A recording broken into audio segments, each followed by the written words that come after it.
pastor Gedeón, que pueda dirigirnos desde Oruro con una palabra de oración, entregando este tiempo al Señor, todo lo que vamos a hablar y que sean semillas fructíferas en nuestras vidas. Pastor Gedeón, adelante. Pastor Munir, muy buenas noches, Señor, les bendiga, y a todos nuestros hermanos que están pasando estos cursos, este seminario. Gracias a Bray Hope por compartir tan vitales, tan importantes para la familia. Oremos unos por otros en este tiempo, nos acompañaremos en el Señor.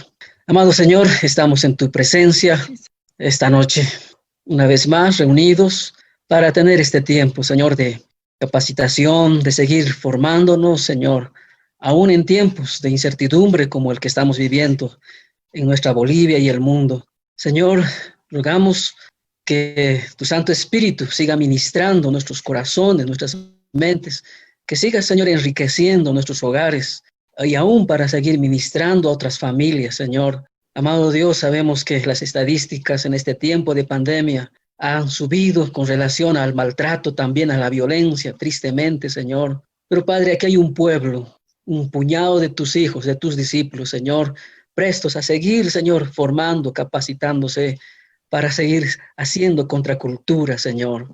Amado Dios, oramos por la familia de nuestra pastora Serafina y toda la iglesia Agape Juan 3:16 en este tiempo difícil que les ha tocado vivir. Señor, consuela, trae esa paz de lo alto sobre toda la familia y sobre toda la congregación, y también sobre las familias de muchos pastores y hermanos y hermanas que están partiendo, Señor, en este tiempo. Amado Dios, tu gracia nos acompañe, nos respalde, y con tu, Señor, contigo queremos tener este tiempo grato, Señor, de enseñanza, de seguir nutriéndonos también unos a otros. Muchas gracias, Señor, en el nombre de Jesús, nuestro Señor y Salvador. Amén y amén. Me gustaría hacer una oración más por todos aquellos que están en esta sala y también por alguien que usted está pensando que necesita un toque del Señor respecto a su salud. Vamos a orar. Señor, Sí, Señor. queremos en esta noche creer en tu palabra cuando dice que por tus llagas hemos sido nosotros curados. Ciertamente te llevaste nuestros dolores, nuestras enfermedades en tu cuerpo, sobre el madero. Señor, tu palabra dice que oremos por todo el que esté delicado, el que esté enfermo, y tú lo tocarás, tú lo levantarás.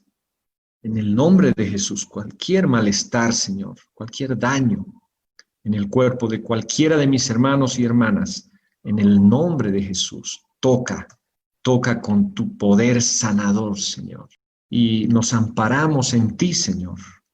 En ti estamos seguros, en ti somos completos.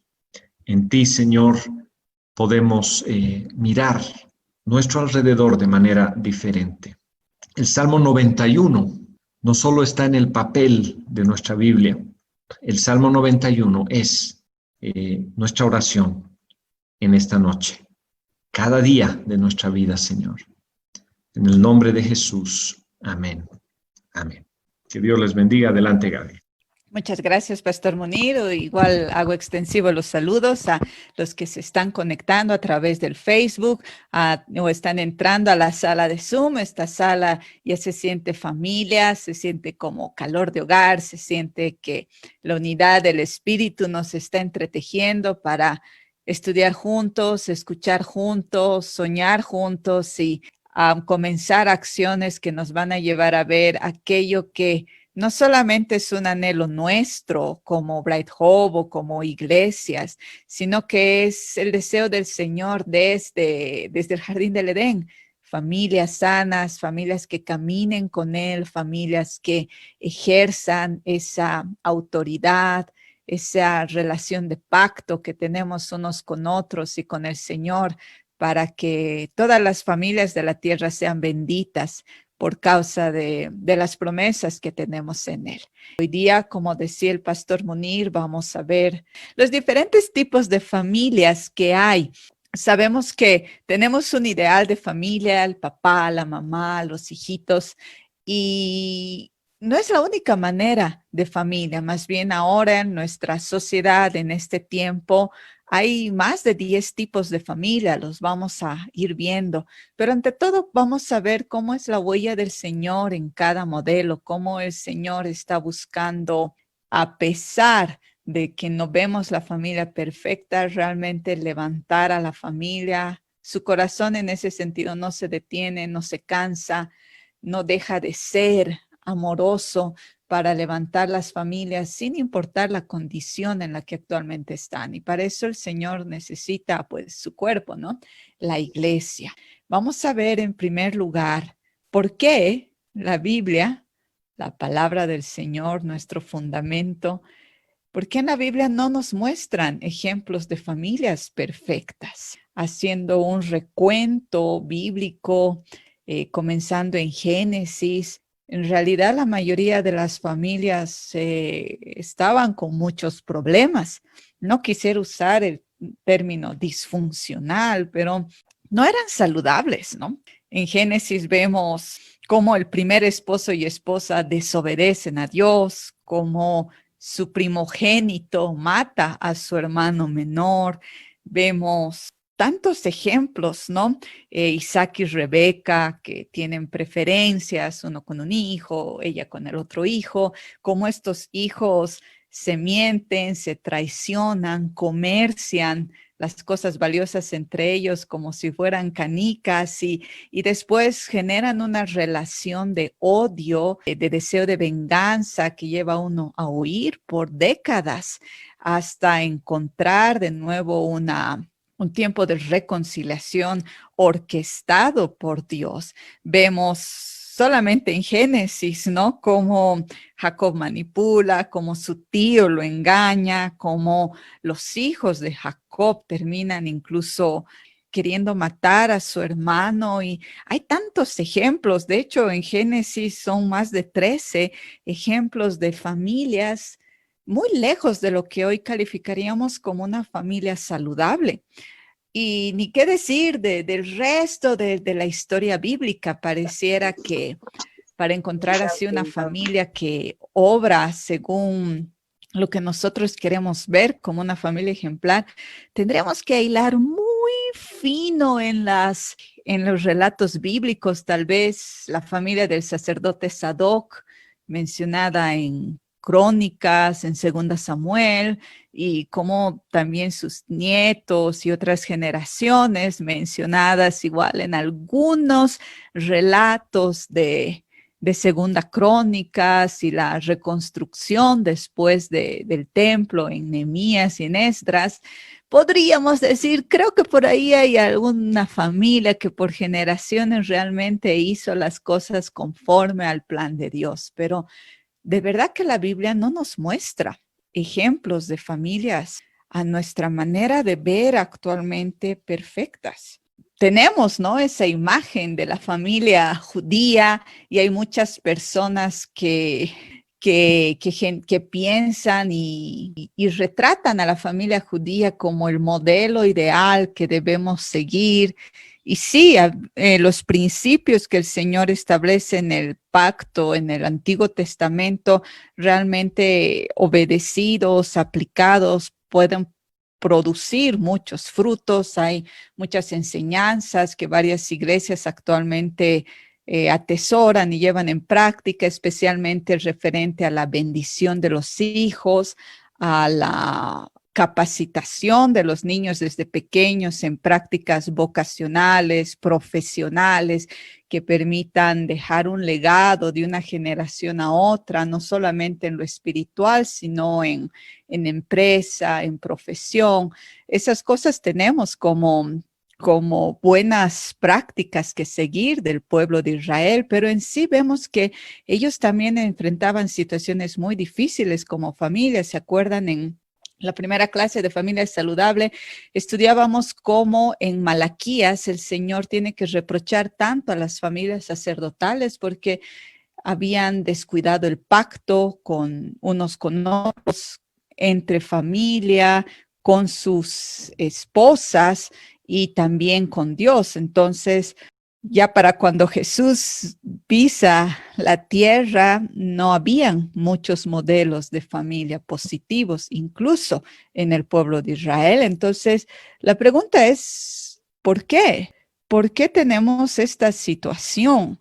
¿Por qué estas familias no se ajustan a los estándares de lo que consideramos una familia ideal, ni en la Biblia y tampoco actualmente en la iglesia? Una iglesia normal, una iglesia de, no sé, de tu ciudad, la mayoría de los miembros de esta iglesia no van a mostrar una familia saludable, en el sentido de que muchos de ellos pertenecen a otro tipo de familias, no es papá, mamá y los hijos nada más.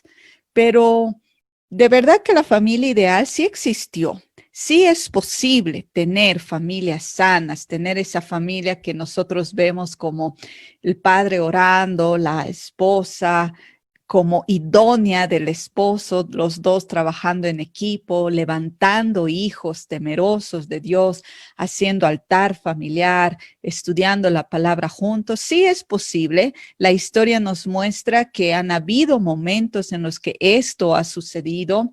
Podríamos pensar que eso sí comenzó a darse forma con las enseñanzas de los apóstoles después de la muerte y resurrección del Señor Jesús, cuando comenzó la iglesia primitiva. Ahí ya la familia se deslinda de la concepción judía de familia que generalmente sucedía alrededor del patriarca, del padre de familia, el varón que tenía la esposa, tenía los hijos, y también parte del hogar eran sus esclavos, sus criados, los parientes, familias bien grandes, pero la familia judía era ante todo patriarcal, y con las enseñanzas de los apóstoles esta familia va configurándose ya mucho más según la noción de Cristo, de dejar el varón a su padre y a su madre, se unirá a su mujer y se serán una sola carne, y tener este ejemplo de Cristo y la iglesia como el fundamento del matrimonio, y a partir del matrimonio la familia cristiana normal.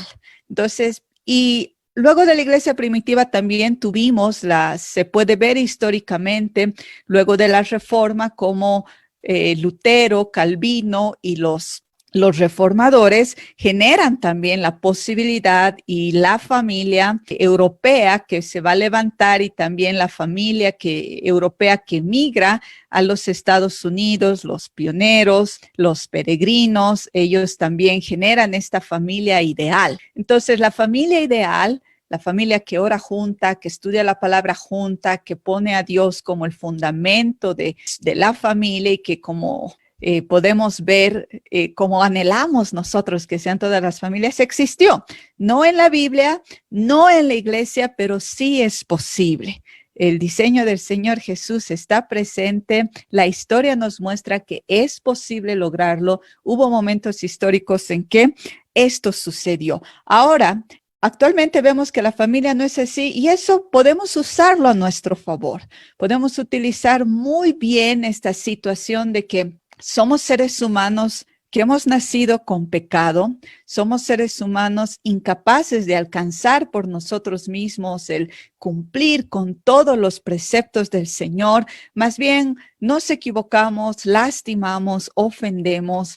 Y imagínate a 5, a 8 de esos seres humanos con sus caprichos, con sus maneras de ver la vida, con sus pensamientos respecto a cómo deben ser las cosas, todos unidos, viviendo casi 24 horas allí juntos, tal vez 8 horas que algunos se van a trabajar, pero todos bajo el mismo techo, todos luchando, todos argumentando, todos queriendo que las cosas salgan a su manera.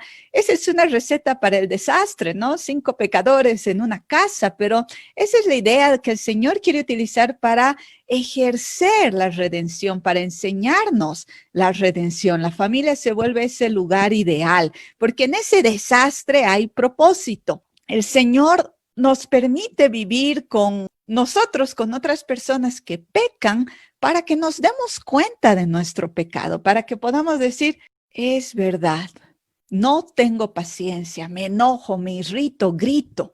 Es verdad, el fruto de la carne se ve cada vez que yo hablo de política en mi casa. Celos, división, contienda, gritos, chisme.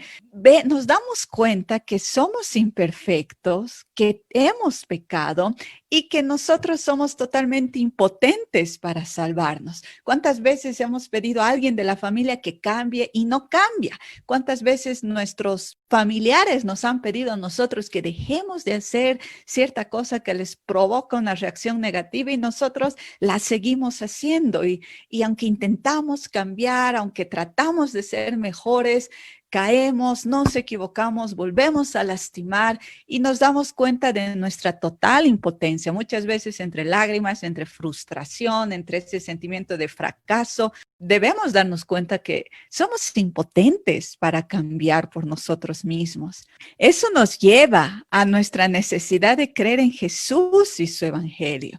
Eso nos lleva a darnos cuenta que de verdad pecamos, de verdad no podemos cambiar y la única manera es a través de Jesús y el evangelio del reino, ¿no? Donde Él toma, Él obedece, Él es perfecto en todo lo que nosotros no podíamos obedecer ni ser perfectos, lo hace por nosotros y nos justifica en Él. De esa manera también aprendemos a amar. Entonces la familia se vuelve un lugar de propósito. La familia no saludable, la familia desastre, la familia en la que cada quien tira por su cuenta, en la que cada quien quiere hacer lo suyo e incluso sin querer termina lastimando a los que más ama. En esa familia hay propósito. La familia de verdad que se vuelve el crisol perfecto para el fluir de la gracia. Es el horno escogido por Jesús para purificar a sus instrumentos. Entonces, si tú ves tu familia con defectos, si estás como familia lejos de ese ideal, de esa imagen perfecta, de ese varón que instruye, de esa mujer súper virtuosa, de esos niños obedientes y que reciben con tanta gracia las palabras de sus papás, pero no eres eso.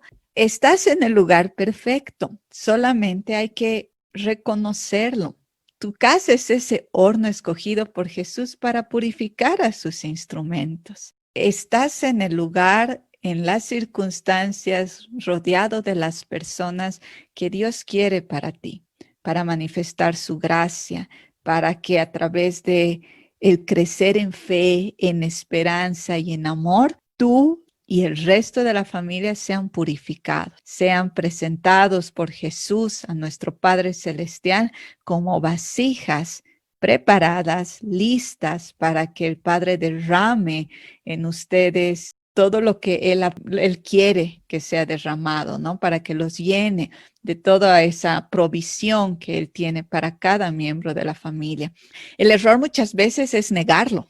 El error muchas veces es luchar por la apariencia y maquillar la cosa para que todos piensen que tú tienes la familia perfecta, para que nadie dude de la idoneidad de tu familia al liderar. Pero el Señor no quiere eso. El Señor traspasa el maquillaje, va y penetra todo tipo de filtros porque Él conoce tu interior, conoce lo oscuro, sabe dónde hay luz, sabe dónde tiene que apretar, sabe dónde tiene que trapear, porque Él quiere obrar, no solamente en ti. Él quiere obrar en ti y en toda la familia. Entonces, queremos ver este asunto con fe, con esperanza y con amor. Queremos decirte y animarte porque es simplemente permitir que el Señor trabaje.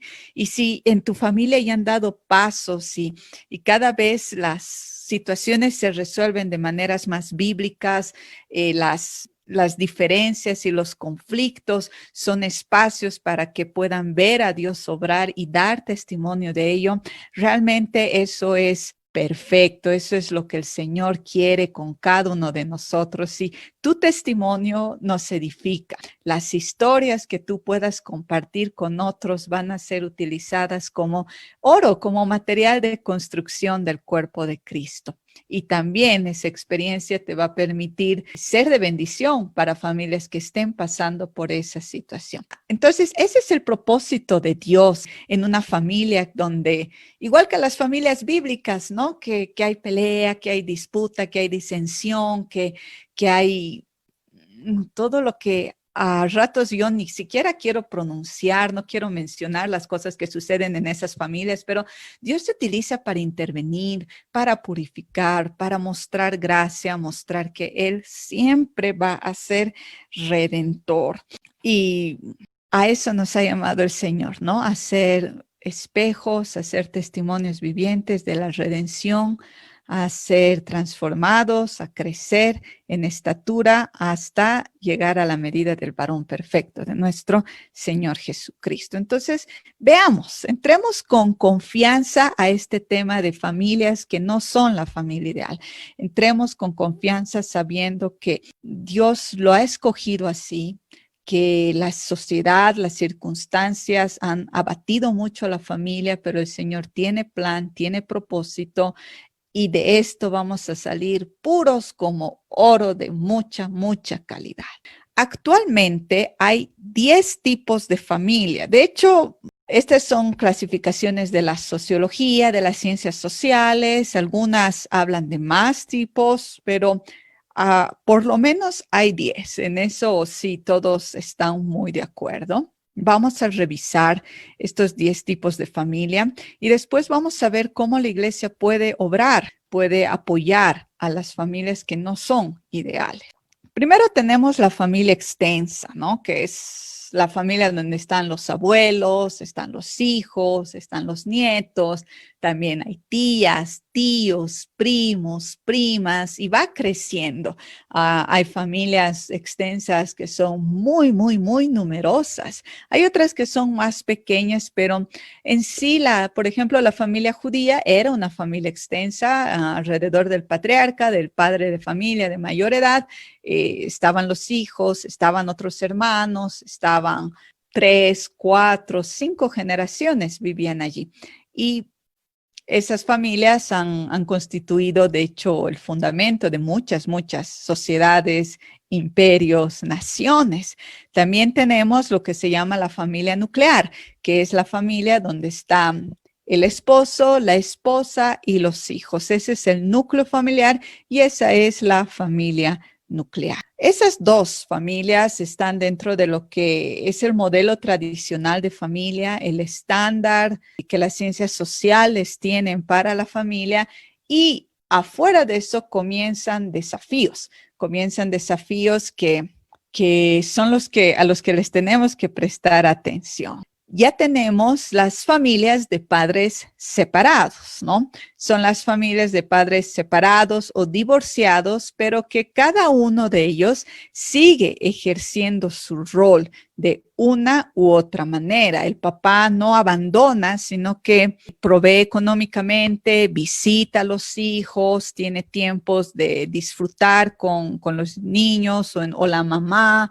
Entonces, aunque los cónyuges ya no viven juntos, sí ejercen sus roles familiares, ¿no? El papá va a los festejos del Día del Padre, está en la graduación, está en Navidad, de la misma manera la mamá. Entonces los niños tienen contacto con ambos y ambos ejercen su rol y asumen sus responsabilidades principalmente hacia los hijos.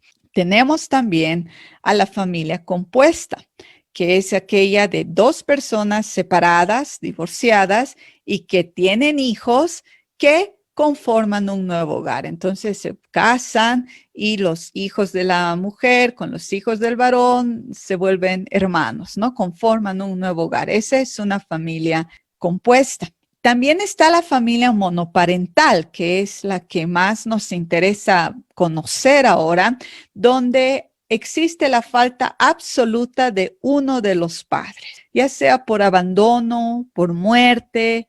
Este varón o esta mujer ya no participan para nada en el sostén económico o en la vida familiar, no visitan, no, muy probable es que los niños tampoco sepan cómo era, quién fue, porque falta. Totalmente. Esa es la diferencia con los padres separados, que en la familia monoparental solo uno está a cargo y el otro falta absolutamente. También tenemos la familia adoptiva, ¿no? Una pareja que tal vez no puede tener hijos o por una convicción de los dos deciden adoptar e incluir a su familia a niños que han nacido de otros padres biológicos. Y también tenemos las parejas sin hijos, que son otro tipo de familia, una pareja, varón y mujer, que se casan y deciden no tener hijos. Generalmente está presente en matrimonios de mucha ambición profesional, que quieren apoyarse juntos para lograr metas profesionales o tienen un plan de vida diferente, entonces ellos dos consideran que no necesitan más, que ellos quieren con un propósito, una meta definida, avanzar en esa meta y los hijos no son para ellos una prioridad o una necesidad, entonces caminan por la vida sin hijos. Otro tipo de familias son las de personas mayores, ¿no? Padres cuyos hijos adultos ya no viven con ellos, se han casado, se han independizado, entonces esta pareja que ha criado a sus hijos se ve los dos, no podemos decir solos, pero uno con el otro y nada más. También existe la familia unipersonal, que son las personas que son solteras, que no se han casado, los viudos y viudas, y también las personas divorciadas sin hijos, que viven solos y que actualmente se les denomina familia unipersonal. También están, y esto es algo que preocupa a todas las ciencias sociales y nos tiene que preocupar a nosotros, esas familias sin núcleo conyugal, es decir, que no hay padre ni madre. Son hermanos mayores cuidando a sus hermanitos menores, son tíos o abuelos cuidando de los sobrinos, de los nietos. Generalmente estas familias sin núcleo conyugal se han dado mucho en este tiempo por temas de migración. Varones, mujeres que viajan a otros países y que dejan a sus hijos a cargo del hermano mayor, de la tía, del abuelo y no tienen ninguna otra. Y el contacto es mínimo, ¿no? Simplemente llamadas, conversaciones, remesas, nada más. Entonces, esos son actualmente los 10 tipos de familia. Las ciencias sociales tienen otras familias, incluyendo las familias, o sea, las personas solteras que tienen sus mascotas, porque sabemos que ya hay, por ejemplo, los millennials o muchas personas que consideran a los perros, a los gatitos como hijos. Entonces, prefieren tener perros a tener hijos de verdad. Y bueno, hay varios tipos de familias así, incluyendo lo que actualmente se quiere insertar de las familias homoparentales, que son padres del mismo sexo. Y obviamente eso es algo que nosotros como iglesia no estamos de acuerdo y que en la mayoría, en muchos países es ilegal. En Bolivia todavía no se ha, la legislación no lo acepta, aunque esta semana ya hemos tenido un caso aprobado, bueno, un antecedente jurídico para este tipo de uniones. Entonces necesitamos orar y actuar al respecto. Ahora, ¿qué puede hacer la iglesia? Si sabemos que actualmente el porcentaje de familias nucleares o familias extendidas, las dos modelos de familia tradicional, ya no llega ni al 35% de las familias en la sociedad. La iglesia se está enfrentando a estos otros diferentes tipos de familia y que están creciendo mucho. Vamos a ver algunas estadísticas de ciertos casos, pero realmente yo estaba leyendo los análisis de la CEPAL y los análisis de la UNESCO respecto a cómo se han dado los cambios en las relaciones familiares en América Latina. Y son cambios que más o menos desde 1998 hasta la fecha, muy radicales, muy sorprendente la manera en que otros tipos de familia están creciendo y las familias tradicionales, extendidas o nucleares están disminuyendo. Esos cambios son bastante interesantes. Las ciencias sociales quieren explicarlo con fenómenos como la migración, la mayor educación en las mujeres y su acceso al trabajo remunerado, pero bueno, estas explicaciones no dan soluciones. La única que puede dar soluciones es la iglesia, el cuerpo de Cristo. Entonces,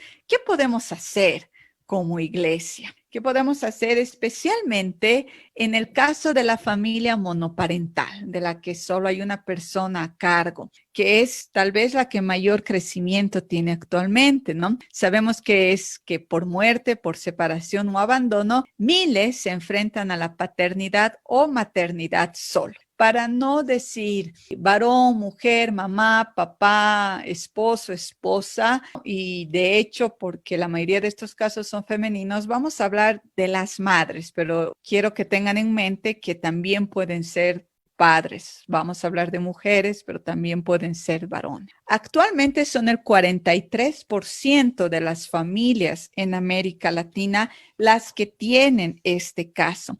En 1998, solo un 12% de las familias eran monoparentales, pero actualmente son el 43%, o sea, casi que se ha multiplicado por 4 esta cantidad. Y eso es un tremendo desafío. 8 de cada 10 hogares monoparentales son liderados por mujeres, lo que nos muestra una tremenda disparidad en esa situación.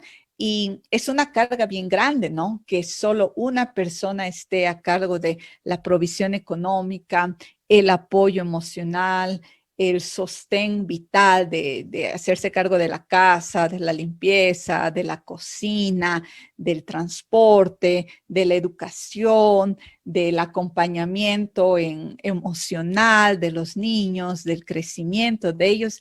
Todo eso recae sobre una sola persona y eso es desbordante para todos ellos.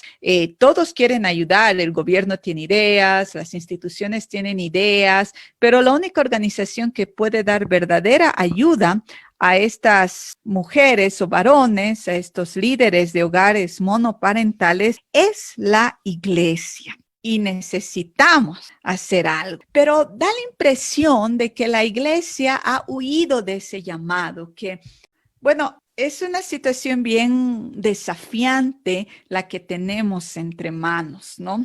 Actualmente las iglesias seguimos trabajando en base a lo tradicional. Quisiera contarles un chiste como para ubicar un poco este desafío, ¿no?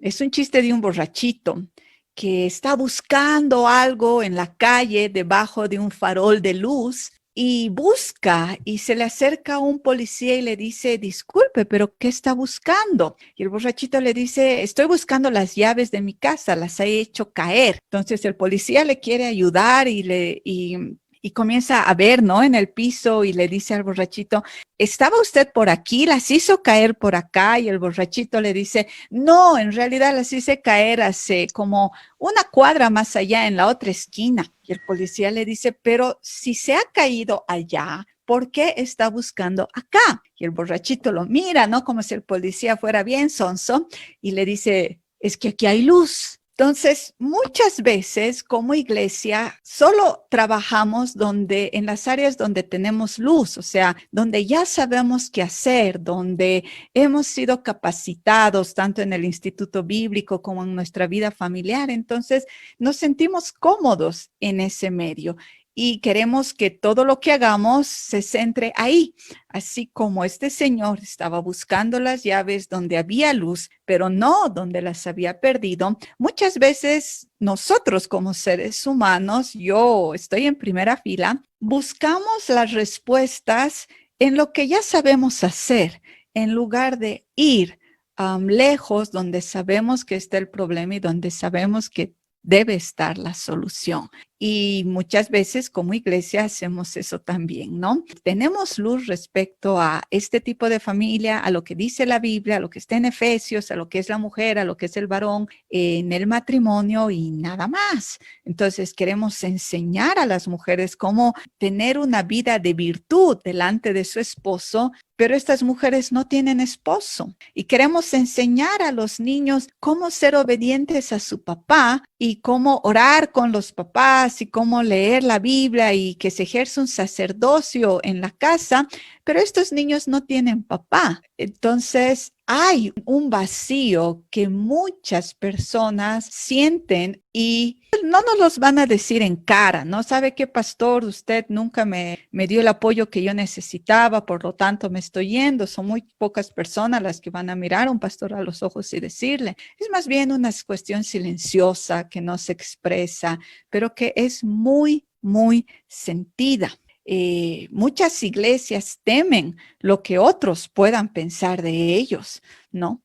Muchas iglesias dicen, no, pero ¿qué van a decir si yo abro mi puerta a estas madres solteras? ¿Qué van a decir si yo abro mi puerta a estos divorciados? Y claro, nosotros tenemos ahí mucha luz. Sabemos por la palabra de Dios que Dios quiso que el matrimonio fuera para siempre. Eso es lo que Dios siempre ha querido, que el matrimonio sea para siempre. O sea, es un pacto, algo que no lo podemos romper. Eso está presente en Malaquías 2:16, Génesis 2:24, Mateo 19:8. Jesús lo dijo muy claro, que lo que une Dios, el hombre no lo separa. Entonces, el matrimonio es para siempre y lo entendemos. También entendemos que Dios ordena la pureza sexual y aquí están nuestros 3 testigos. 1 Corintios 6:18, 1 Corintios 6:13 y Gálatas 5:19. Y nos da miedo, ¿no? Que al aceptar a personas que están divorciadas o estemos diciendo, nosotros estamos de acuerdo con el divorcio, que se divorcie la que lo considere necesario. O que cuando aceptamos o hacemos ministerio a las mujeres que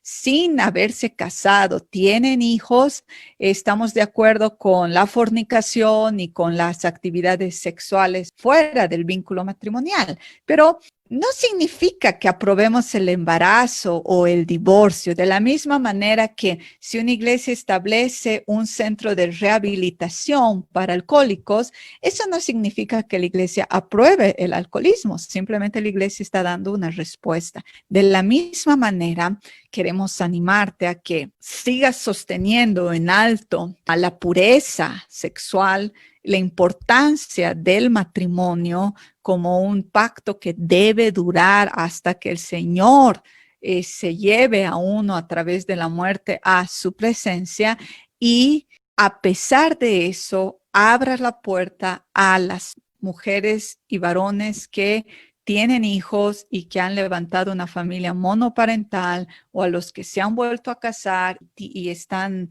juntando a sus correspondientes hijos o a todos esos casos en los que el resto de las instituciones les va a cerrar las puertas. Actualmente, el único lugar al que la mayoría de estas mujeres puede ir es a la Defensoría del Niño, la Defensoría de la Mujer, a las oficinas gubernamentales o municipales que se hacen cargo de la mujer, que apoyan a las víctimas de violencia y ahí van a recibir consejos que no están alineados a la palabra de Dios. Máximo, pues les dan algunos consejos de cuando tengas relaciones sexuales, hazlo con protección o haz esto con el abogado, o es que todos los hombres son así, son así, y comienzan a adoctrinar a estas mujeres, a poner en ellas ideologías que están totalmente en contra de la palabra de Dios.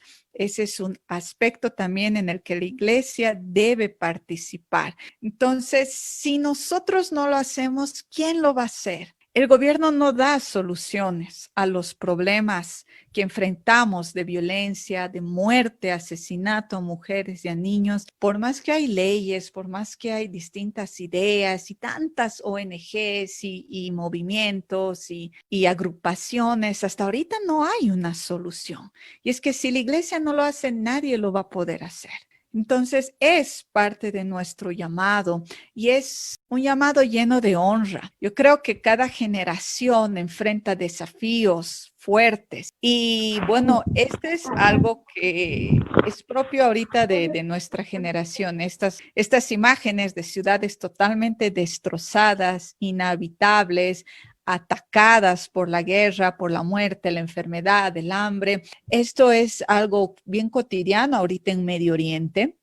Kabul, esta foto es una foto de Kabul, una ciudad que fue atacada, bombardeada y que actualmente sigue así. Y bueno, nosotros podemos ver a nuestras familias, a la sociedad en general y decir tal cual. Esto es, todo está destrozado, ya no hay familias, ya no hay varones que respeten el pacto matrimonial, ya no hay mujeres que honren al varón, sino que todas ellas más bien buscan el aborto, buscan una cultura absolutamente independentista y llena de una ideología feminista. Los niños, qué falta de respeto a los padres, o cuántos niños abandonados, cuántos niños con su abuelita, cuántas situaciones de violencia, violaciones, maltratos. Entonces podríamos decir, cuando vemos con los ojos de la desesperanza, que estamos así, totalmente destrozados como sociedad. Pero ahí entra la palabra de Dios y sus promesas, ¿no? Lo que nos permite crecer en fe, en esperanza y en amor.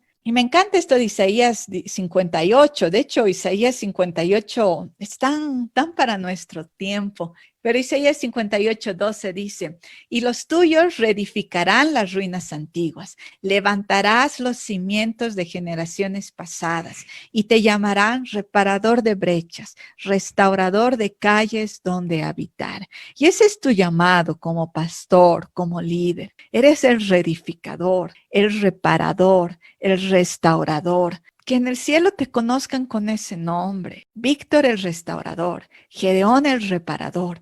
Que ellos puedan ver en ti una persona que no va a tener miedo ni vergüenza de remangarse las mangas de la camisa y enfrentar una situación que la sociedad la ve con desesperanza. Restaurar la familia, levantar estos escombros, esto que ahorita vemos como insalvable, esto que más bien está yendo de mal a peor, y volverlo un lugar edificable, una ciudad, una nueva Jerusalén, una tierra donde las promesas del Señor se cumplen.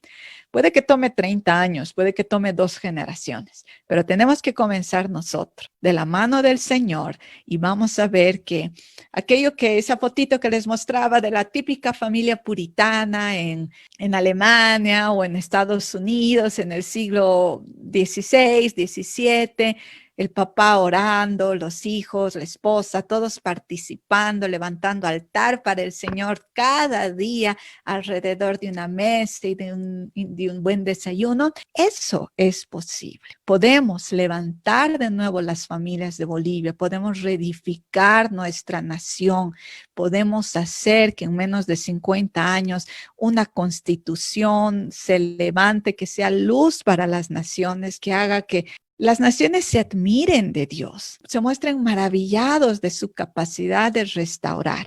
Tal vez me alargue un poco, ¿no? Pero algo que escuché muy bonito era que cuando Jesús llama a Juan, Juan estaba trabajando en sus redes, ¿no? Las estaba reparando. A diferencia de Pedro, que estaba echando la red al mar, Juan estaba reparando la red. Y claro, Pedro recibe ese llamado de ser pescador, de que iba a lanzar sus redes y que iba a ser pescador de hombres. Y eso hace Pedro, ¿no? Lanza las redes en Hechos 2 y viene la gran pesca, lanza de nuevo la red con Cornelio y los gentiles y se abre la iglesia a los gentiles. Pero Juan reparaba redes. Juan tenía que hacer el trabajo meticuloso de coser, de zurcir, de hacer que algo que estaba viejo sea renovado para que resista todo el pescado que esas redes iban a cargar. Y quién sabe, tú eres un Juan. alguien que vas a reparar, que vas a restaurar. Juan al final fue el discípulo amado. Juan fue el que escribió el Evangelio de Juan, las cartas, Apocalipsis, tal vez los libros de la Biblia más importantes para cerrar la brecha entre la promesa de Génesis y el fin en Apocalipsis, ¿no? ¿Cuántas cosas maravillosas tenemos del Evangelio según Juan?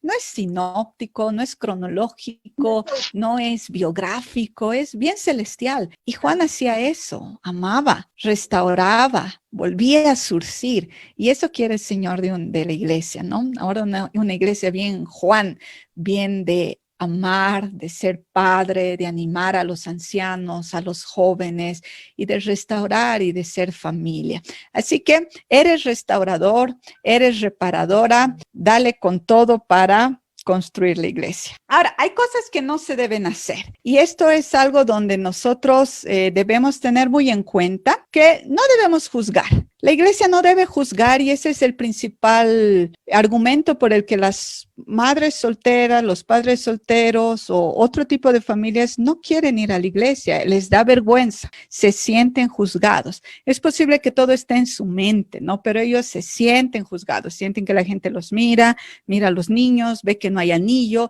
y va a preguntar, oye, ¿qué te pasa? No, tú no deberías estar aquí. La iglesia es un lugar santo, es un lugar para perfectos, no es lugar para ti. Obviamente nosotros no tenemos que juzgar. Tampoco podemos etiquetar.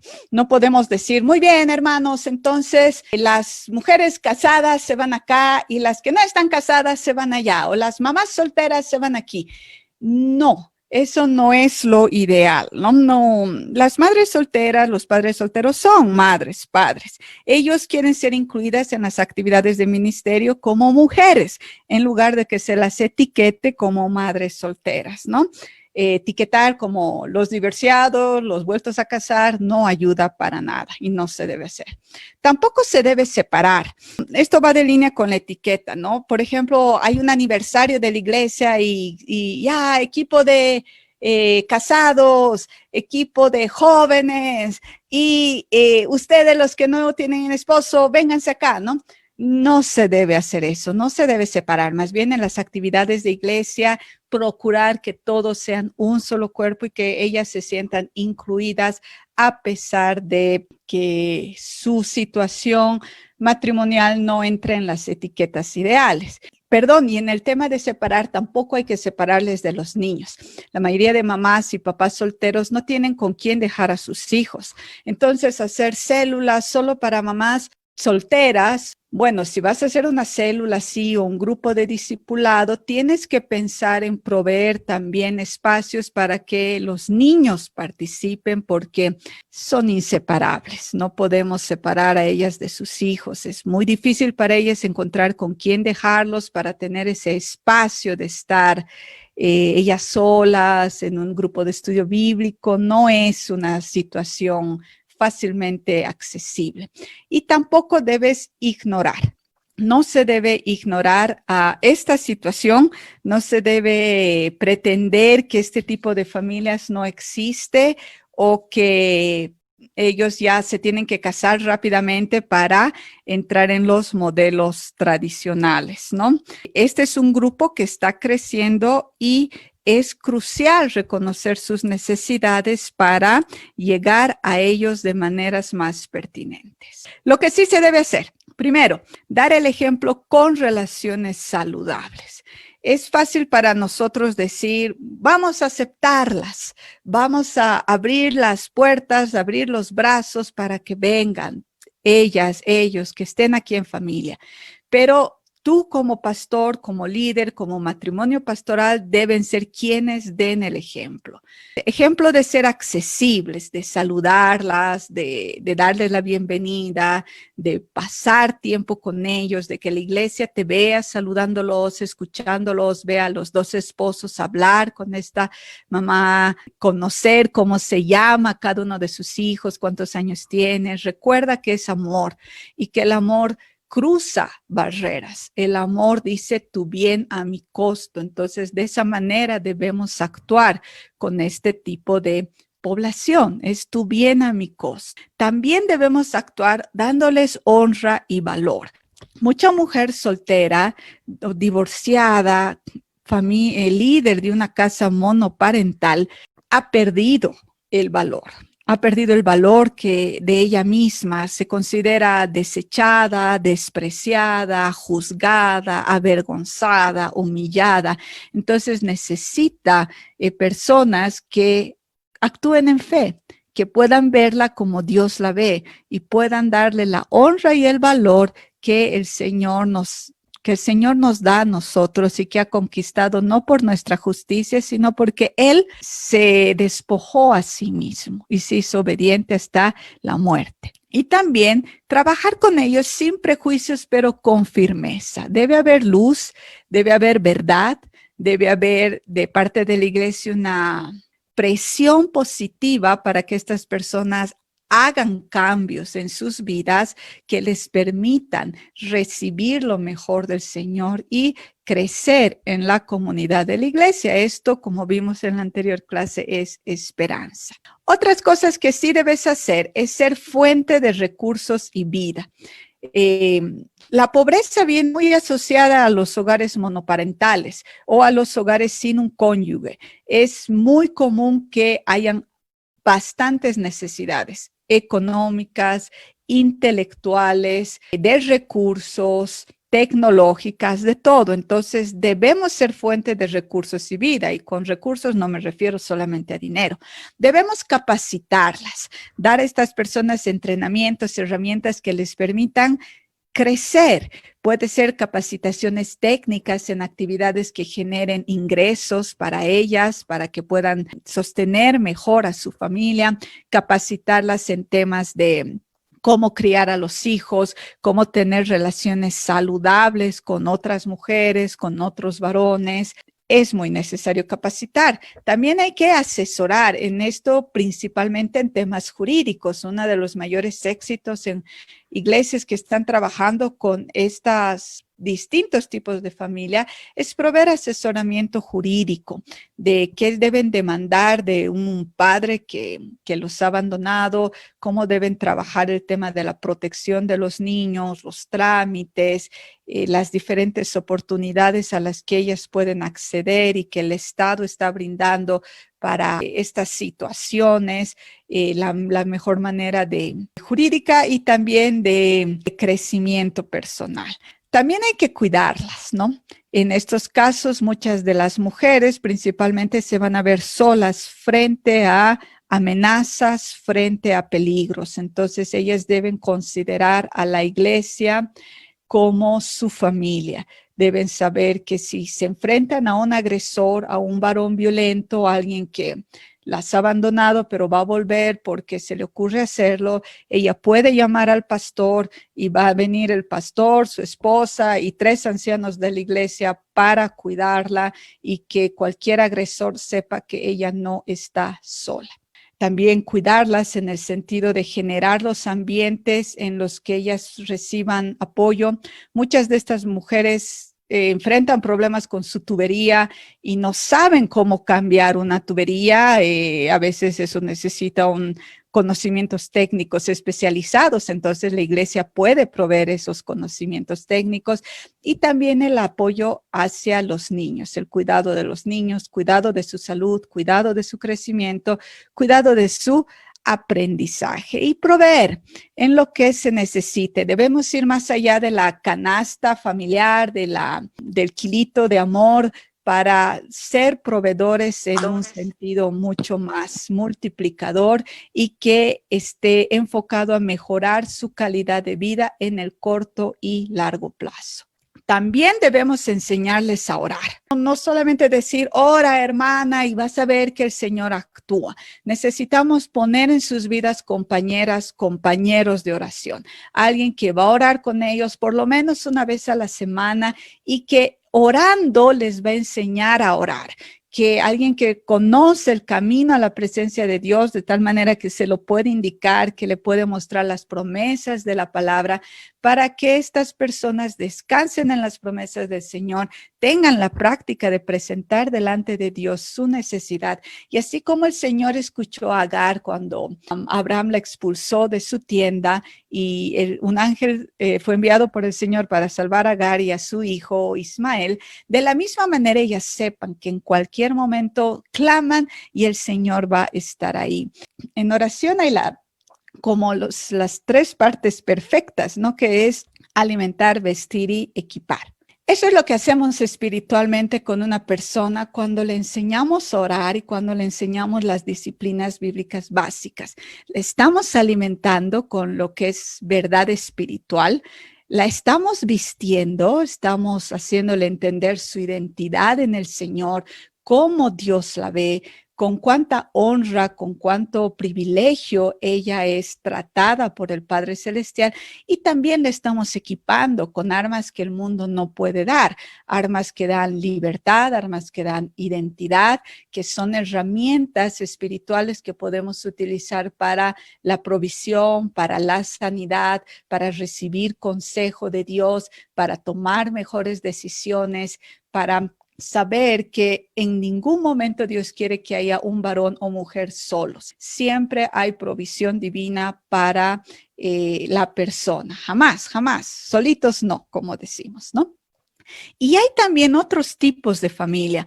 Vamos a pasar al testimonio. Voy a pasar el micrófono al pastor Munir, porque muchos de estos principios que hemos visto se aplican para otros tipos de familia también. Para la abuelita que está criando a sus nietos, para la pareja de adultos mayores que se ha jubilado y que está sin hijos, pero que asisten a la iglesia, que es otra población que también está creciendo por el incremento en la mejoras en la calidad de vida y la esperanza de vida personal, van a servir para muchos otros tipos de familia, pero lo mejor está por venir, así que Pastor Munir, le paso el micrófono a usted. Gracias, Gaby, por esta excelente presentación de los diversos tipos de familia que existen y por recordarnos que vivimos en una realidad que es diferente, que es difícil al modelo o a la realidad que quisiéramos ver en la palabra de Dios. Empezando de las mismas familias de la Biblia, encontramos muchas disfuncionalidades y muchos problemas que quisiéramos, con la ayuda del Espíritu Santo, la sabiduría de Dios, quisiéramos evitar y quisiéramos edificar familias saludables. Me gustó lo que dijiste, la familia es el crisol perfecto para el fluir de la gracia. Entendemos que la mejor y primera escuela de un discípulo de Jesucristo es desarrollar relaciones comprometidas y saludables dentro de la familia. Si tú eres un buen esposo, una buena esposa, si desarrollas tu personalidad, tu vida, tu crecimiento a partir de esas relaciones más íntimas, más profundas, de manera saludable, eres un buen candidato para ser un buen cristiano, un buen hijo de Dios. No es al revés. No es que yo me deslindo de las relaciones fundamentales para generar otras relaciones o otro tipo de vida alejado de lo primero. Entonces, la primera escuela de un discípulo para desarrollar sus dones, sus llamados, su vida espiritual, es llevar adelante relaciones comprometidas y saludables, que es el concepto básico del amor. Porque podríamos hablar del amor en términos muy filosóficos, muy teológicos, pero en realidad estas dos líneas del tren son fundamentales. Yo tengo una relación comprometida y tengo una relación saludable. ¡Wow! Solo ahí preguntémonos en cuanto a nosotros mismos, cuán saludables son mis relaciones con mi pareja, con mis hijos, cuán comprometida es esa relación. Cuando hablamos de saludables también estamos hablando de relaciones significativas, relaciones donde estoy creciendo, relaciones donde me estoy desarrollando.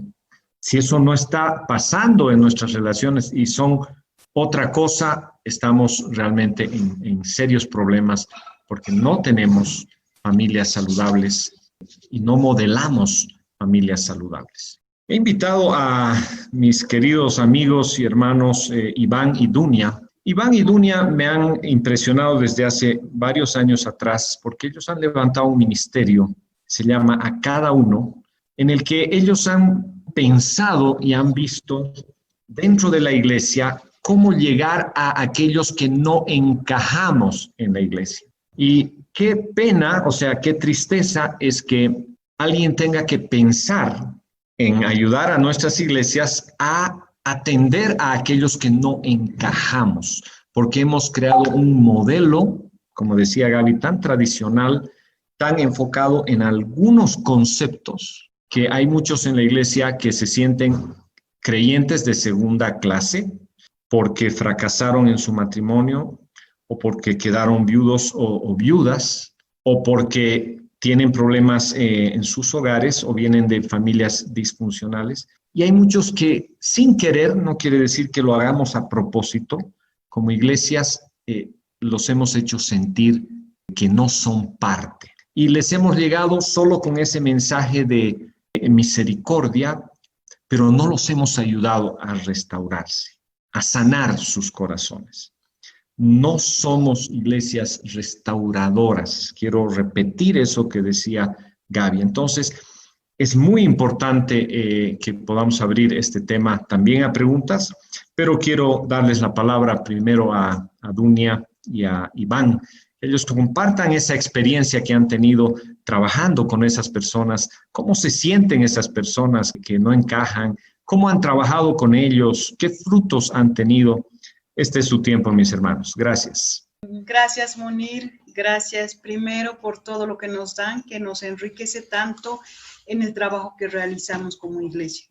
Somos un ministerio que se enfoca precisamente a la gente que no es tomada en cuenta en la iglesia, a los solos, por ejemplo, de todos los tipos, viudos, separados, divorciados, todos los tipos de familias que ha mencionado Gaby hoy, pero además a los padres solos porque sus hijos no están cerca y muchos de estos hijos son gente de la iglesia, líderes en muchos casos. También hemos tenido pastores solos que están llenos de gente siempre, pero que están solos, no tienen a alguien más. También hijos que no tienen padres, viven con sus padres, pero no hay una relación amorosa, cercana y protectora, armoniosa. Y muchos de estos padres son cristianos. Algunos hijos llegan al ministerio diciendo, mis papás son cristianos, pero yo me siento solo de ellos. El A Cada Uno está enfocado a ellos, pero también en los últimos años se ha abierto a gente que está pasando por crisis de todos los tipos, crisis fuertes. Hemos tenido gente que ha estado con tratamiento psicológico y psiquiátrico también, de modo que hemos tenido que avanzar un poquito y abrirnos a comenzar a leer psicología, psiquiatría, que a veces la iglesia se asusta de esto, ¿no? Pero hay herramientas muy útiles que nos han ayudado a ayudar a otros. Bien, tal vez algunos preguntarán a cada uno, ¿qué es eso? Dios es misericordioso, es grande. Tiene sus planes. Creo que Él ha planeado nuestra familia con un verdadero sentido. Desde que nos hemos conocido ya habían intenciones de ministerio, cada uno por su lado. Pero hay un pasaje en Efesios 4:7, lo que dice este pasaje es, pero a cada uno de nosotros fue dada la gracia conforme a la medida del don de Cristo. En el ministerio le hemos puesto un significado a la gracia y es este. La gracia son recursos sobrenaturales para vivir sobrenaturalmente en esta vida natural. De modo que nos impulsa a ser ambiciosos en el trabajo que hacemos. Bueno, en el caso de Dunia conoció a Cristo bastante joven. En mi caso nací en una familia cristiana. Y una de las deficiencias que hemos encontrado nos decían, la gracia lo hace todo, tú tienes la gracia. La gracia es un don inmerecido que recibes, un regalo. Era como recibir un paquete que decía gracia, pero no tenía instrucciones de lo que estaba dentro. Y la gracia de Dios, uno de sus atributos, es parte de su poder que podemos usarlo aquí. Cada uno debería usar la gracia según el don de Dios. Cada uno tiene por lo menos un don. Y observando dentro de la iglesia a todas las personas, sacando los ojos de lo más brillante, comienzas a ver personas que necesitan de esa gracia. Necesitan ser incluidos, necesitan descubrir cuál es su don. Muchos te dicen, no, yo no hago nada, ¿qué puedo hacer? Pero cada uno tiene un don, no tienen excusa. Hay que ayudarles y a veces levantarlos y llevarles a conocer ese don. Ahora, dos cosas que nos ha tocado, o dos áreas en las que trabajamos fuerte como ministerio. En los últimos 2-3 años nos hemos abierto no solo al servicio de la iglesia en general, somos un ministerio interdenominacional, pero además nos hemos abierto a un servicio a gente inconversa. Hemos hablado de personas solas, adultos solos, padres solos, pastores solos. Ahora entremos a este campo. Inconversos, abandonados, que están deshechos, destruidos por el mundo. La iglesia tiene que cumplir su función de levantarlos y conocerlos, llevarlos a Cristo. Pero este trabajo se nos hace difícil, pero no deja de ser apasionante. ¿Por qué? Les hablamos un poquito de nuestro lineamiento. Llegamos a la iglesia, los cristianos, y somos redimidos por el Señor. En este camino nuestro pecado es lavado, pero el siguiente paso es renovar, redimir nuestro guión de vida. Nuestra mente tiene que ser transformada. Venimos con un paradigma prefabricado de todo lo que nos pasó. Nosotros decimos como ministerio esto, la comprensión ya entre cristianos, la comprensión racional de conceptos bíblicos no garantiza la puesta en práctica. Por eso tenemos mucha gente cristiana en crisis, matrimonios hechos pedazos, mujeres que dañan profundamente a sus esposos y viceversa, líderes dentro de la iglesia muy influyentes que practican violencia intrafamiliar en sus casas. ¿Qué les parece? La comprensión racional de conceptos bíblicos no garantiza la puesta en práctica. Que digamos que yo les diga agua no significa que les moja. De modo que el Señor provee crisis. Y me gustó lo que dijo Gaby. También quiero resaltar, lo has hecho, Munir. La familia es el crisol perfecto para fluir de la gracia, el horno escogido por Jesús para purificar sus instrumentos. Este es un tiempo de crisis, y de crisis dentro de la familia. Dios quiere brillar. ¿Cómo? La crisis no es mala si se la trabaja adecuadamente. Si no la trabajamos, puede resultar en catástrofe.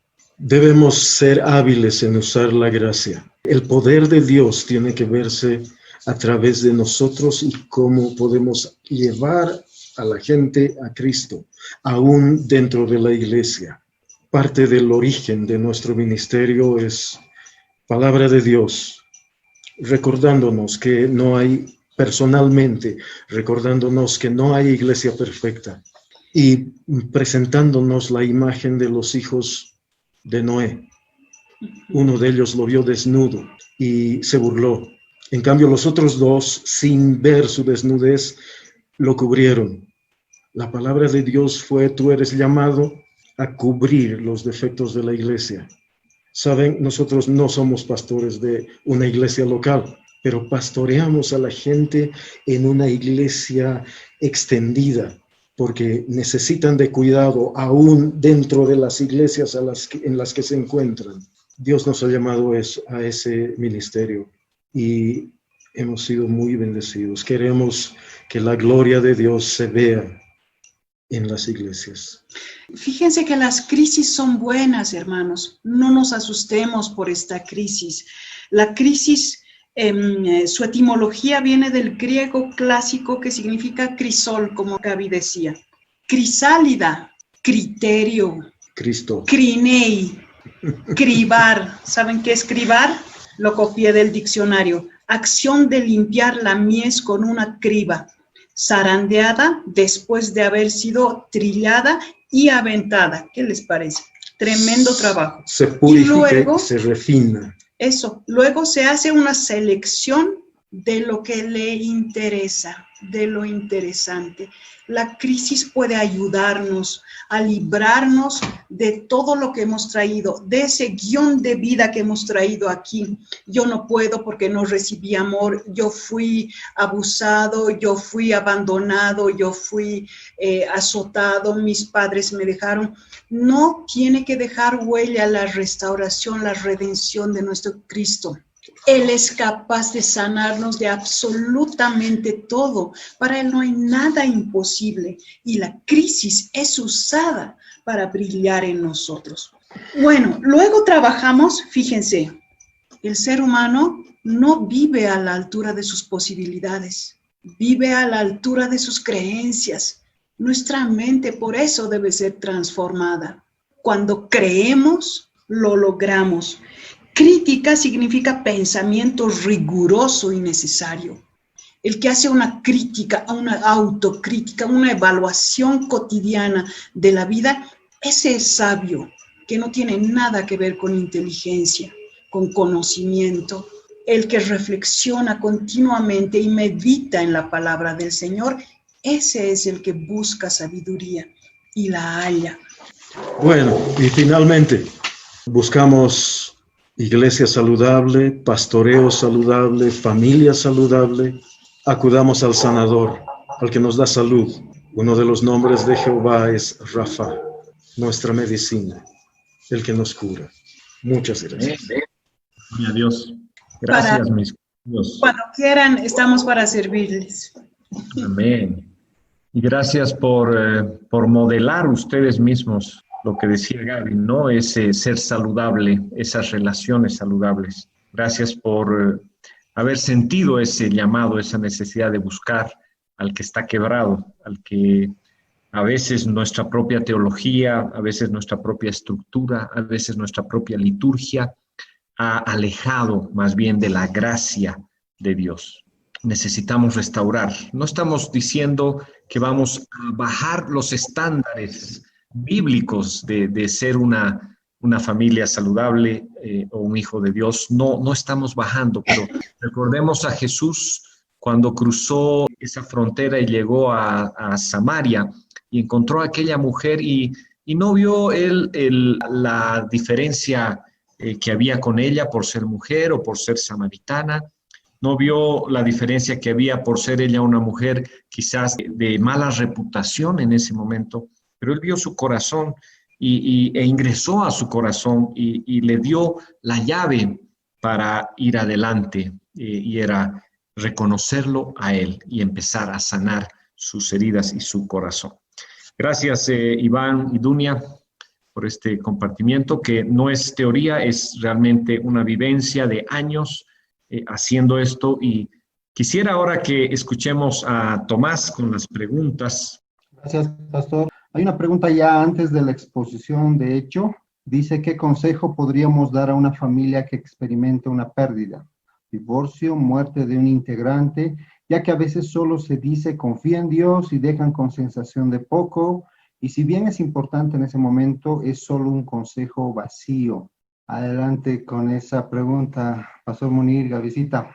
Gaby. Gracias, Tomás. En primer lugar, tenemos que entender que a eso hemos sido llamados, ¿no?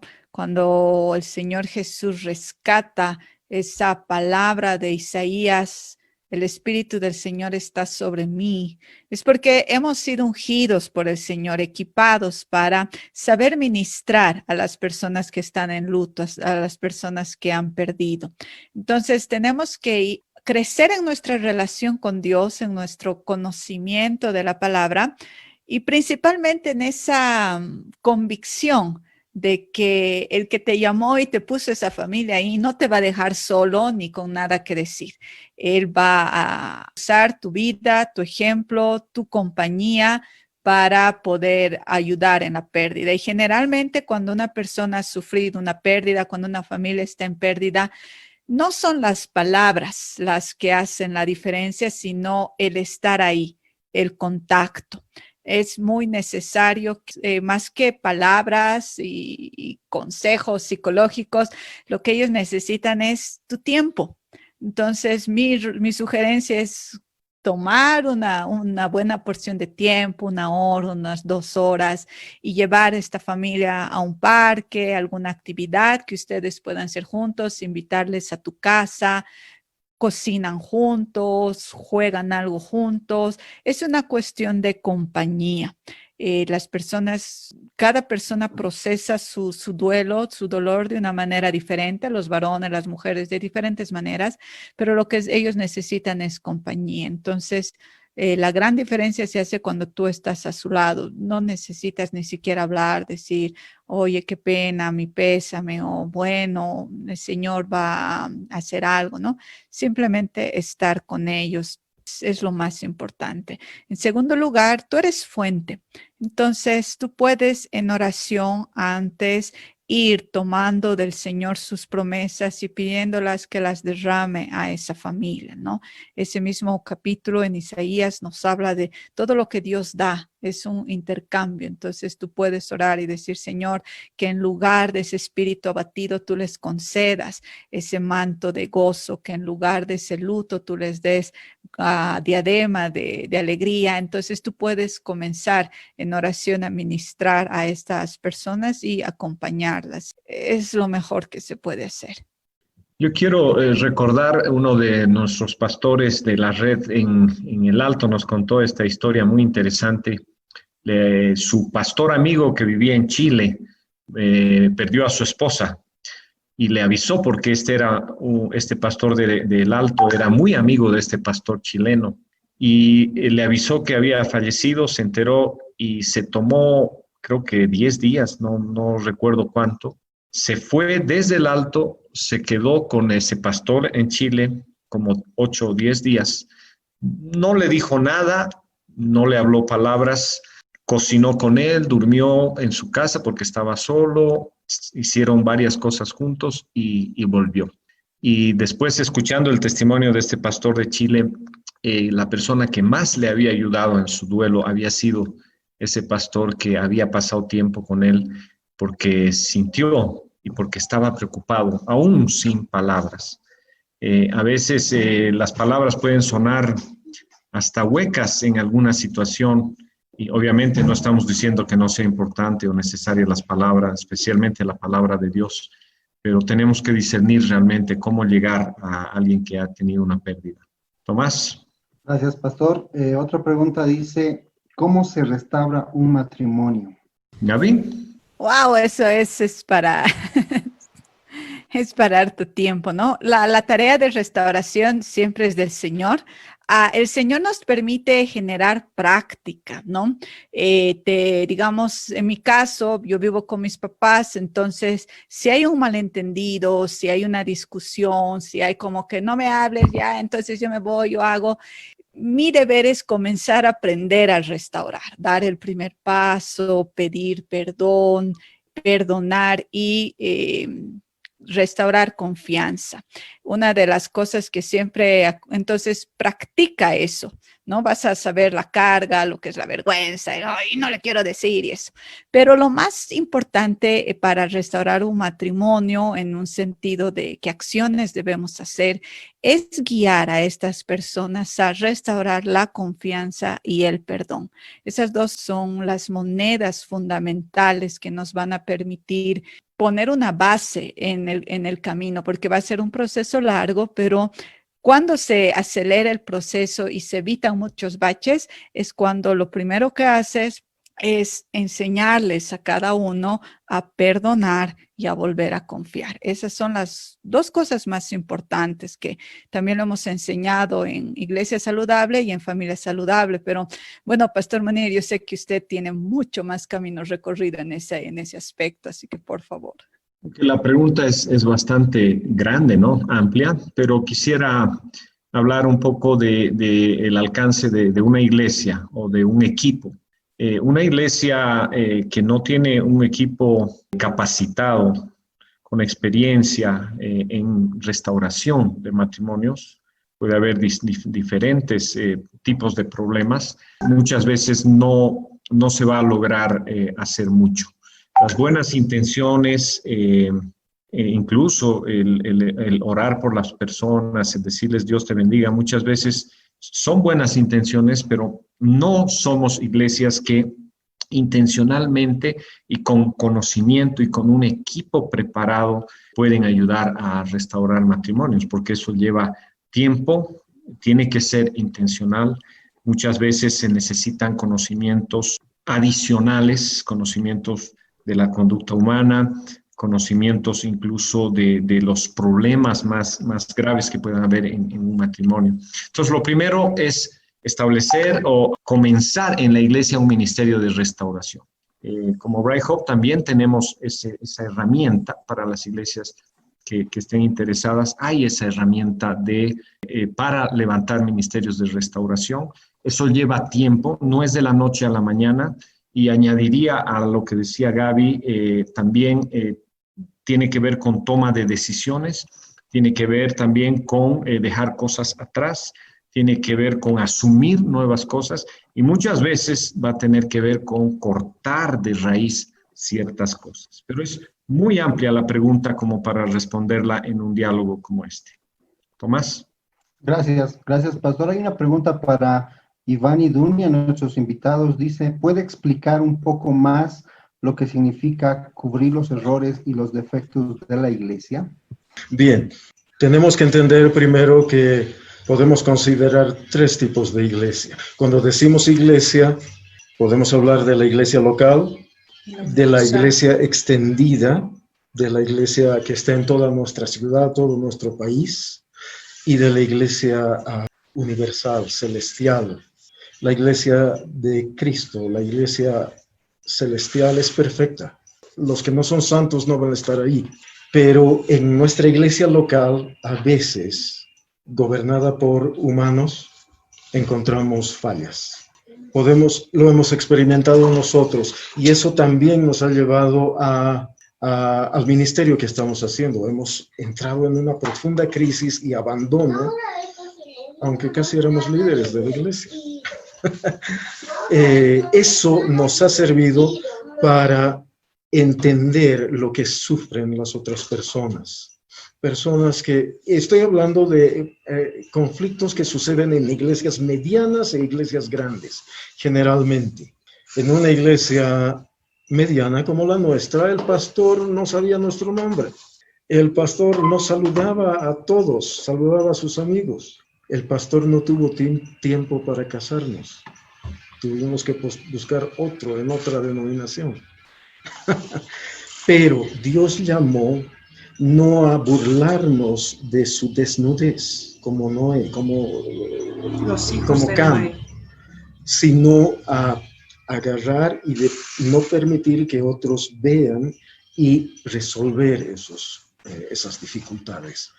Poner un poco de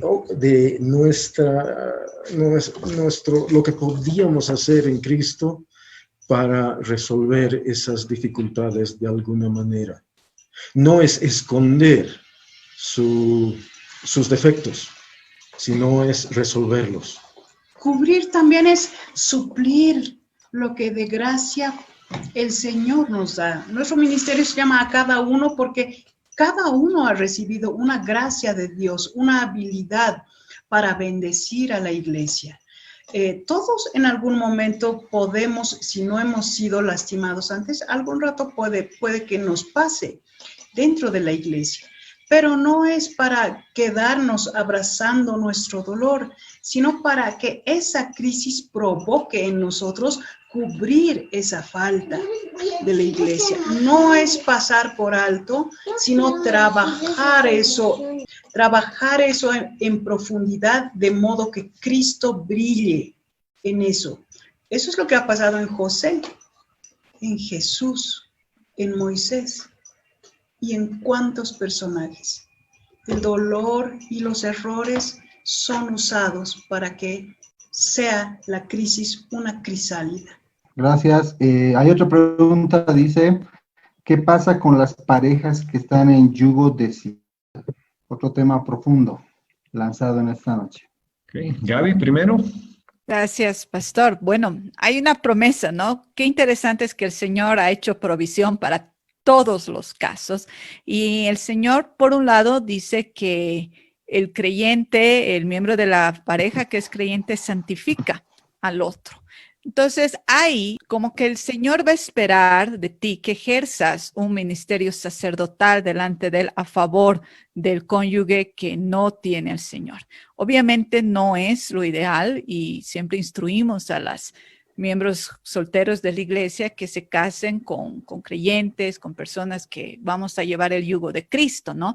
En el caso de que esto no haya sucedido o un miembro se ha convertido después de haberse casado, hay esa convicción de que el Señor, a través del que es Hijo de Dios, va a santificar al otro. Entonces, tu rol es generar ese sacerdocio delante del Señor que pida perdón, ejerza como hacía Job por sus hijos, ¿no? Siempre oraba para que el Señor esté perdonando cualquier situación en la que sus hijos estaban que Job por desconocimiento, la tía que sus hijos podrían apartarse de los mandamientos del Señor. Entonces él oraba y los cubría y pedía perdón de sus pecados. Hay un rol sacerdotal que debes hacer ahí, orar por esta persona, aferrarte a las promesas del Señor. La salvación es para nuestra casa.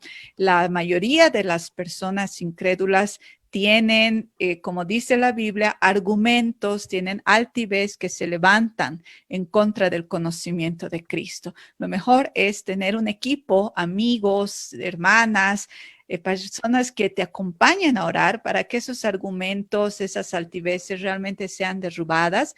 Tienes armas espirituales para hacerlo. Y finalmente, bueno, estadísticamente hablando, muchas de estas personas vienen al Señor debido a una crisis. Sucede una crisis, sucede una circunstancia de enfermedad, un conflicto financiero, algo no sale como querían y se vuelven al Señor. Entonces, hay un ministerio que debemos realizar. No se pierde la fe, la esperanza y el amor. Hay herramientas en esas tres palabras y en lo que hemos enseñado las anteriores clases, para que tú busques promesas bíblicas, comiences a usar tus herramientas espirituales, mejor si es con otras personas que van a sostenerte en fe, que van a levantar tus brazos y vas a ver que es posible convertir. Lo que no hay que hacer es asfixiar con una cuestión religiosa, así como que aquí no se celebra la Navidad, aquí no vas a ver televisión, aquí no vas a escuchar ese tipo de música, aquí no vas a ir a ver fútbol donde la persona se siente arrinconada, ¿no? Tú tienes que ser un ejemplo de virtud, un ejemplo de carácter, un ejemplo de buenas decisiones, de integridad, sin necesidad de estar exigiendo mucho de la otra persona. Esa es una parte y ya el pastor Munir va a complementar con lo más importante. Sí, bueno, si aún no te has casado, obviamente el consejo bíblico es no te unas en yugo desigual. Entonces, eso requiere una decisión de sabiduría, una decisión de obediencia. Si se da dentro del matrimonio, es decir, ya casados, uno conoce al Señor y hay un yugo desigual, es un desafío. Es un interesante desafío, como decía Gaby, de ganar a la otra persona. Y la Biblia enseña que si no está en riesgo la integridad de la persona, no solo físicamente, emocionalmente, etcétera, no se separe, no se aleje del esposo o la esposa, gánelo para el Señor. Y eso es un reto. Solo quiero decir que a veces alejamos a la otra persona por el ropaje religioso, por cuestiones externas o por cuestiones de forma. Y ahí hay que tener mucho cuidado. Yo creo que hay mucho que aportar dentro del matrimonio de una persona que aún no conoce al Señor, porque también seguramente Dios ya ha estado trabajando en esa persona, pero el que no se dio cuenta es el cónyuge. No se dio cuenta que Dios estaba ya trabajando con esa persona y que solo tiene que cosechar, dar el último empujoncito, o tal vez tiene que sembrar, o tal vez tiene que regar la plantita. Pero ahí hay que pedir la sabiduría del Señor en esta situación. Muy bien. Sí, creo que veo una pregunta que dice, hermana Gaby, ¿qué se puede hacer si una iglesia su enfoque principal es jóvenes y no la pareja ni la familia? Bueno, las iglesias crecen según la visión del pastor, las herramientas, la gracia que Dios ha dado a los miembros que han iniciado la iglesia, ¿no? Hay iglesias con un enfoque hacia la niñez, otros que comienzan con jóvenes y crecen con jóvenes y uno identifica que ya hay una necesidad de familia. Entonces, es un tiempo de aprovisionarse en lo natural y en lo espiritual. En lo espiritual, ya comenzar a pedir al Señor que Él te envíe obreros entendidos, como dice la Biblia, si no me equivoco, en Hechos 4, llenos del Espíritu Santo, temerosos de Dios. Entonces tú comienzas a orar para pedir obreros que tengan las habilidades, los dones que les permitan trabajar el tema de la familia. Comienza a equiparte, a buscar material de familia, crecer en tu conocimiento de las dinámicas familiares y también identificar entre el grupo que constituye tu iglesia, personas que también tengan ese llamado o esas preferencias por la carrera que han escogido y otros, ¿no? Sin duda alguna el Señor va a proveer crecimiento y van a comenzar a venir familias a la iglesia. Entonces tú debes estar preparado para eso. Hay muchos recursos para familia. Esta es una comunidad bien bonita la que se está formando. Estás conociendo distintos pastores y matrimonios que seguramente van a poder orientar mucho. Entonces, no es cuestión de hacerlo solo, de querer inventar la rueda. Puedes extenderte, preguntar en el grupo de WhatsApp donde estás para este PDM, quienes tienen experiencia con familia, pedir material de discipulado en familia, de trabajo con familia y que todos nosotros podamos darte también de nuestras, de la porción que el Señor nos ha dado para que tu mesa se enriquezca. No lo hagas solo, pero haz con harta oración. Pide y vas a tener, ¿no? Tanto delante del Señor como en nuestro grupo. Vas a ser enriquecido. Y quizás el problema en esa pregunta es que es un enfoque, ¿no? Y hay cosas que no deben ser un enfoque. A ver, ¿qué pasaría si en una familia, dentro de una familia, el enfoque sea ser padre? Eso quiere decir que ya no se va a ser madre, no se va a ser hermano. Hay cosas que no son enfoques. Por ejemplo, el discipulado. El discipulado es la esencia de la gran comisión. El discipulado es la columna vertebral. Pero habemos iglesias que conocemos el discipulado solo por concepto, o tenemos un programa de discipulado, pero no es la esencia de lo que hacemos, el discipulado, porque está en la gran comisión y es el modelo de Jesucristo. Entonces, ¿dónde está la familia en la iglesia? La familia no debe ser un programa, porque si la familia es un programa, puede llegar a ser algo artificial dentro de la iglesia. La familia debe ser la esencia, es decir, la iglesia es la familia de las familias. Entonces, no le puedo pedir permiso a lo que es lo básico, la familia, para dedicarme a hacer otra cosa, ¿no? Obviamente, tal vez hay que empezar con visibilizarlo en alguna iglesia, pero debe llegar a ser algo central y a partir de la familia empezar más bien a desarrollar los otros ministerios de la iglesia y a fortalecer las áreas débiles de la iglesia. Ok, esta pastor, yo le voy a pedir que usted la responda primero. ¿Un pastor soltero puede aconsejar a una pareja de casados? Una pregunta que se ha hecho varias veces, ¿no?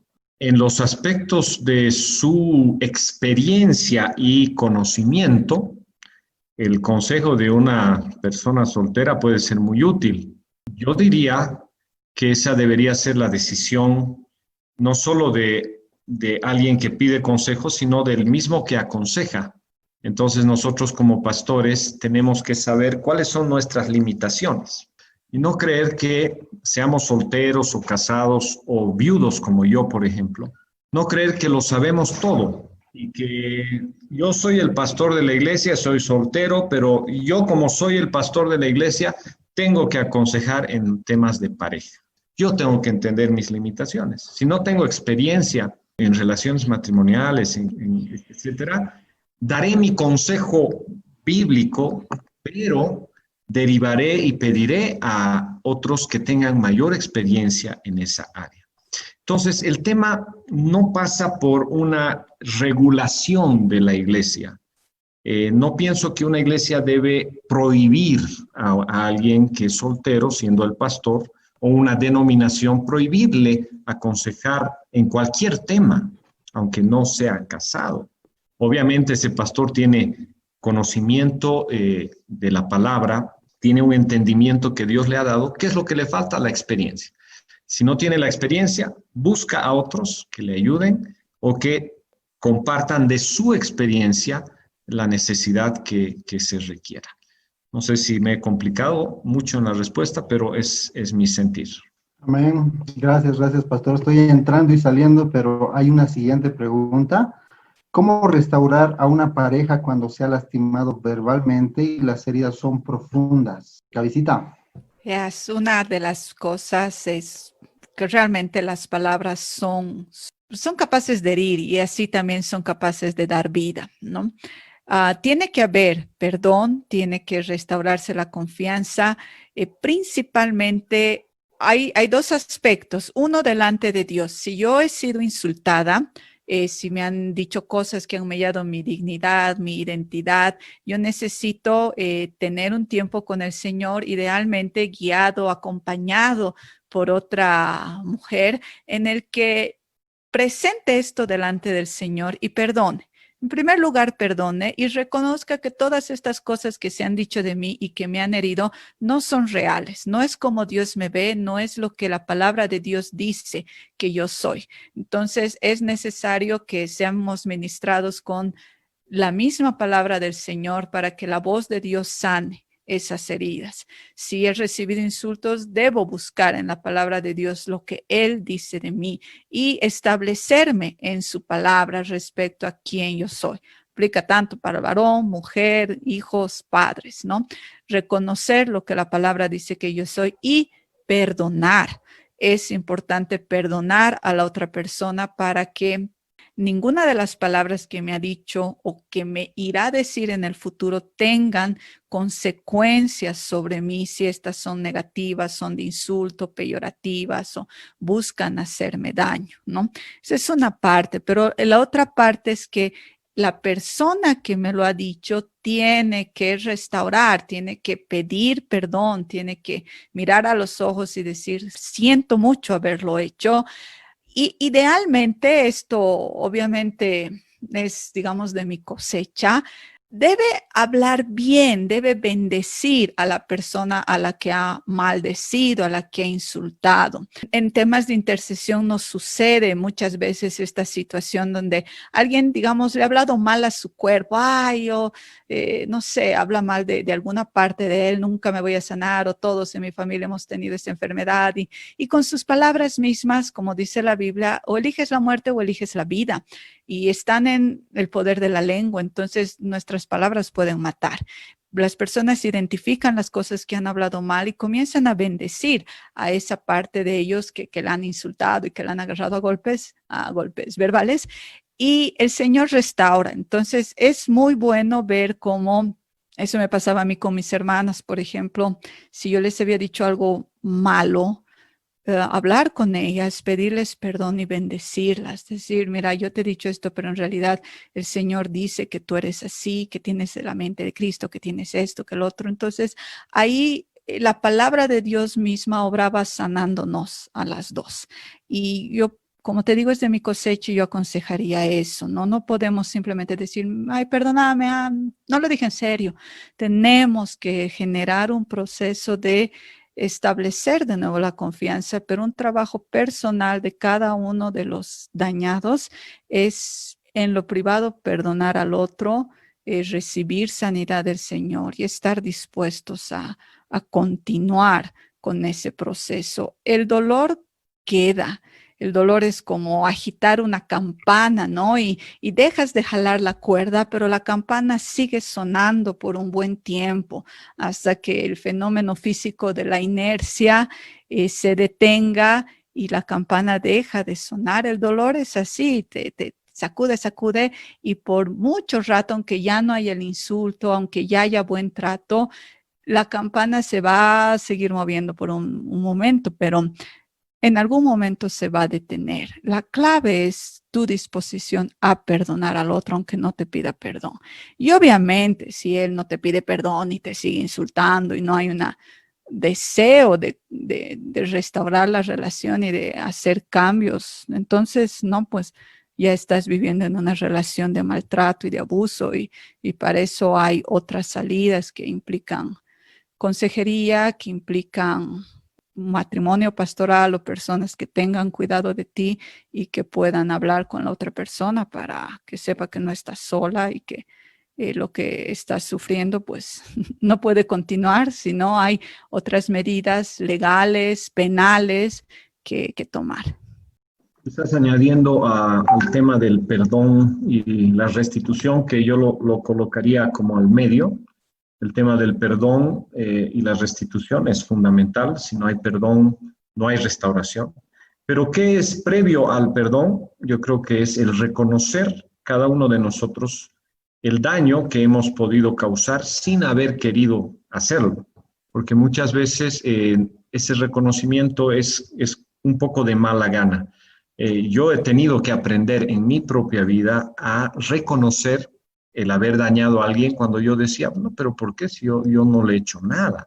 Yo no he dicho nada para que esté dañado o dañada. Entonces, el reconocer no lo que yo hubiera querido hacer, sino el daño que ha podido causar es muy importante para ir al segundo paso, que es el perdón. El perdonarse, el perdonar es tomar decisiones.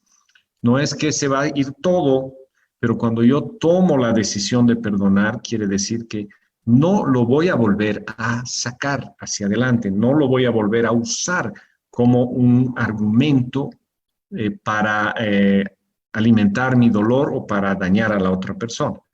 Entonces está el reconocimiento, el perdón, y lo tercero que creo que es fundamental es hacer un nuevo acuerdo, un nuevo pacto. Puede ser que pacto es un término muy grande, pero si es necesario hacerlo, hay que hacer. ¿Y en qué consiste ese pacto? En acuerdos específicos. Yo me voy a controlar. Yo no voy a volver a decirte esta misma palabra.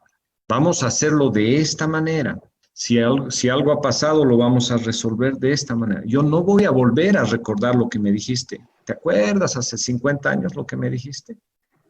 Ese pacto, ese acuerdo en cosas bien puntuales va a ser importante. No irse a la cama sin haber resuelto algún conflicto, el usar palabras denigrantes hacia la otra persona, eso es parte de un acuerdo. Si lo hemos hecho antes y fue quizás una práctica de nuestro matrimonio o nuestra familia, ahora que estamos buscando restauración, entonces nuestro compromiso de un pacto, de un acuerdo en pareja o en familia.